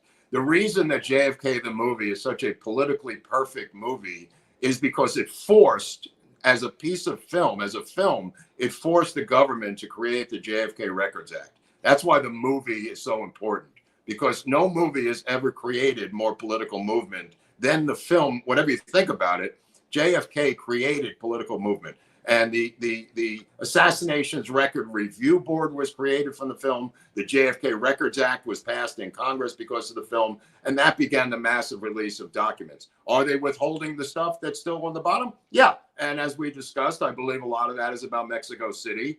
And we could get into it another time in the weeds about Mexico City. But I think what they're holding at the bottom is of importance to people down in Mexico. All right. Antrodas, Rich, any update on the pack with Barnes? I hope to have a pretty big update here real soon, which is, I don't want to blow it, but hopefully we have a pretty big name we're going to add to that list, because you need something to drive it. Like I said, these people don't like giving to these programs that are fundamental but not sexy. So adding a big name, especially with the right face. Don't add Michael Schellenberger. That's all Eric. Yeah, I think people will be happy with Michael Schellenberger and his father, Shelley Schellenberger, former CIA case officer. That's why that rings a bell to me, actually. Thank you. Don't worry, not actually the total of the direction, honestly. But I think that that should be coming pretty soon, because unfortunately, some of the stuff we were talking about before, state parties can't handle it. Somebody else has to handle it. A PAC has to handle it. And that's just the way it's going to have to go. Very cool. Right Rich, were you a New Year's Day WPIX Channel 11 Twilight Zone marathon enjoyer? No, but other people in my family were. I remember the frog. I know what you're talking about. But don't forget the Yule log that WPIX ran on Christmas Day, burning for 24 hours. Yeah, this is this is, I used to like it. I just wasn't one of those. Definitely was a Christmas Day TNT or TBS, one or the other. Christmas Story marathon watcher. I do like I did like the Twilight Zone. I just I had a sibling who liked it a lot more than me. Cool. Pat M. Rich, will Carrie Lake or Abe make it? If so, can they turn over legislation enacted? I'm going to say no. I did that not because I thought they had a particularly high chance of success. I did it for the people that I saw in the exit poll that I know as a pollster got screwed and didn't get to vote because of what happened. I did it for them, to be honest, not even for Carrie Lake or anybody else. I did it because it was the right thing to do. And I did it because if I didn't, I know I would have beat myself up over it for years, if not forever. I just never thought, because the judge and judges, and once that first judge set that bar, it was going to be incredibly difficult to me. No matter what I showed them, what I didn't have or anybody had was evidence that it was intentional. And once he set that bar that it would be intentional, then that's it. Abe always had an easier path because those provisionals that were never counted were, of course, going to break for Abe and Lake. That's why they slow walked that recount. And that's why they knew there were problems with that recount. But you can't count those provisionals by law until all that's done. Let me just add real quick that if you're looking for anybody to blame, you got to blame the Republican establishment for this. They set up this system in Arizona, and they ran it forever. When it benefited them, they didn't care. Now it's elected Democrats, and I do think, however, that Carrie Lake is probably the strongest candidate to run for Senate, especially if Kirsten Sinema doesn't get out of that race. I think. Well, who's your VP pick? Now that we have you on the show, who would you like to see? I would have liked to see DeSantis as the VP pick. I would have. Okay. Because what about Carrie Lake? I think she would have needed to be governor for that to happen. I don't like. I know this is true. The Kristi Noem rumbling. I hope not. Because she reminds me a lot of old Sarah Nikki Palin. Haley and Sarah Palin. Yeah, even Sarah. But even though Sarah Palin, I think, would have been more MAGA. I think Kristi Noem had her chance to show how MAGA she was on some of these, and she failed miserably at it. From COVID, miserably. From COVID to the new culture war issues when it came to chemical castration, all of this stuff, she had a chance to do it. The new right, the difference between the old right, and I don't even like calling them that because they are only a small window in time in the Republican Party's history. The new right is really more like the original Republican Party. It's just that the Bushies and that wing took over after Reagan for a little bit, and they distorted what a Republican really was before that. They always were America first. Donald Trump didn't make that up. They had been saying America first throughout the 20th century in the first half of the 20th century. You know, and I got to tell you, they believe that it is okay to use government, you know, in certain times when it means protecting yourself and America and its founding principles and way of life. Kristi Noem refused to protect her own voters when it came to several of these issues, and it's a deal breaker for me. She's done. In my mind, she's done. And you know, good luck, but wait until it's your chance to be senator or something. I don't know what else you want to do with your life, but it can't be that. I would be very unhappy if he did that. Mark, any good Stevie Nicks stories? Oh, I love Stevie Nicks. I don't know. I don't know Stevie Nicks. I don't know Stevie I Nicks. love her. Laura wouldn't even mind me saying this. She knows it. I've long there's had a new movie coming Nicks. out this week. Love There's her. a new movie coming out this week that traces the life, and it's a drama, and it's loosely based on Fleetwood Mac and Stevie Nicks. It's opening. Really? Yeah, I'm gonna recommend it prematurely. No, she could be my Silver Spring. Hey, love Stevie Nicks. Is that series on Amazon? It's not there's a series on Amazon that looks like their story, kind of. Well, this is a feature film, so I'm not sure if that's the same. Oh, thing. okay. Yeah, where is this going to be? It's a featured film. Okay, it's a theatrical release, March 3rd. Okay, and then today. Okay, I think it's today. That's today. Ooh. Yeah, I think it's today or last night. Okay, because there's a new show that just is on Amazon, and it made me think of Fleetwood Mac. Young. What's it called? What's that called? I can't remember the damn name. It's not problem. Maybe the chat can come in. Alex Davy Duke, just reminding Mark and Eric are great. Thanks for having Rich on. He and his wife are awesome. Totally agree. Especially Laura. Yeah, Rich, Definitely we got to have Laura. you back when Barnes comes on, because it would be great to have the four of us when Barnes is here. Love it. I'm in. Thank you. All right, let me see. All right, and I still have a few. Okay, I've got one. Rumble Rant has sluts with a Z ever been the Yiddish word of the day? Sluts with a Z. I don't know if that's a Yiddish word. Sluts. I don't really know. Okay, and okay, very quickly, a few tips in here. Rich, since you live in Carolina, do you like Marshall Tucker? Troy Caldwell on the guitar was really good. I love Marshall Tucker. Can't you see? What else? There's actually a song by the Marshall Tucker Band that's not very well known that I love to death. The name of the song is slipping me right now, but yeah, it's on the playlist. You know, especially on one of those Friday, Rich takes it down and has a drink playlist. Daisy Jones and the Six. Hold on, it's killing me. This is killing me. Mark, Daisy Jones and the Six. Yes, that's the movie.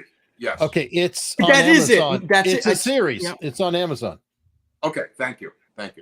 Yeah, I was going to ask you that because I did Google it. I was going to ask you that if that was. Because it reminded me of Fleetwood Mac, and I was like, okay. Fire on the Mountain. Yeah, it's Fire on the Mountain. Apparently based on a book that they optioned a book. It is, yeah. A novel. My wife said it's a novel. My wife said it. Yeah, she stocked the book in the library, so she knew it when it came up. Which gets them around. This is really a dicey area I've been involved in for many years about biopics, and by optioning this novel, and I say that loosely, they at least have an intellectual property to protect them from Stevie Nicks and Fleetwood Mac's people from this film, which looked very, very sketchy in terms of being a Fleetwood Mac biopic, which would be a big deal. That would be a big deal. I don't know how the only way to get around it is to do what they did with optioning this novel. Rolling Stone said that it's the almost famous version of Fleetwood Mac. Yeah. That's what I was going to ask you if that was it. And by the way, Fire on the Mountain. That's my favorite Marshall Tucker song. Fire on the Mountain. Yeah, love that song. That's a great song. Okay, let me see. Watched Blackout Down for the first time yesterday. My only comment is the casting director should have gone to Minnesota. I get it because of the Somali population in Minnesota. Okay. My film recommendation with an Obama tie-in, The Year of Living Dangerously. Okay, that's weird. All right. This one, I'm not sure how to get through. It's a ballot question. I don't want to get into it. Let me see. We've paid for those New Orleans levees multiple times before and after Katrina. Mhm. Yeah, that's true. Well, New Orleans so corrupt. It's a cesspool of corruption down there. Yeah, it is. I mean, it's always been. Police department, everything. Oh. In New Orleans. Forget about it. You ever see the Betray the Badge episode? It's a show called Betray the Badge, and one of them is on New Orleans, and the cops that were on the cocaine payroll, they were actually guarding coke. I mean, guarding the coke warehouse for. Well, they came into a Chinese restaurant. Yeah, There's 2 off-duty cops came into a Chinese restaurant, executed the 2 owners. One of them survived. Then they came back in uniform to cover the case, asking what the killers looked like, and they said they look like you. And in fact, they fingered the actual killers who had killed their family in the Chinese restaurant, and they were sent away to life imprisonment, as I recall. That's the audacity of coming back there in your uniform after Came back that. in uniform to investigate the case. Oh man! You know that probably happened before too, because it's a form of intimidation. I mean, think about it. It's like, oh yeah, what are you going to do about it? Well, the mob cops, the famous mob cops in New York City, they investigated the case of a missing guy who, in fact, they were told to kill. So they grabbed him and nabbed him. They didn't even find out about it until one of them always wanted to be a movie star. And you may know who I'm talking about, Mark. His name's slipping my mind. I do. I remember the book. Rich. I remember. Yeah, you remember? And he wrote a book, and the lady sitting at the house like, that's the guy who took my son out of the house 20 years ago. That's him. Yep. And that's how we got caught. Stupid idiot. What are you doing? Richard Kukulinski, the Iceman. The Iceman. That's the Iceman. Yeah. It's amazing we all knew that right off the bat, right? The Iceman. Yeah. Well, it's probably good that we knew that. Grunt 167 sent a $5 tip, just cuz. Schlater sent a $5 tip. Great show, guys. And last up, we have Colonel Douglas McGregor for VP. Oh, they'll make him president. Okay, he'd be the best one since Grover Cleveland. That's interesting. I do have a lot of respect for McGregor. I do. Yeah, everybody does now. Yeah, everybody does.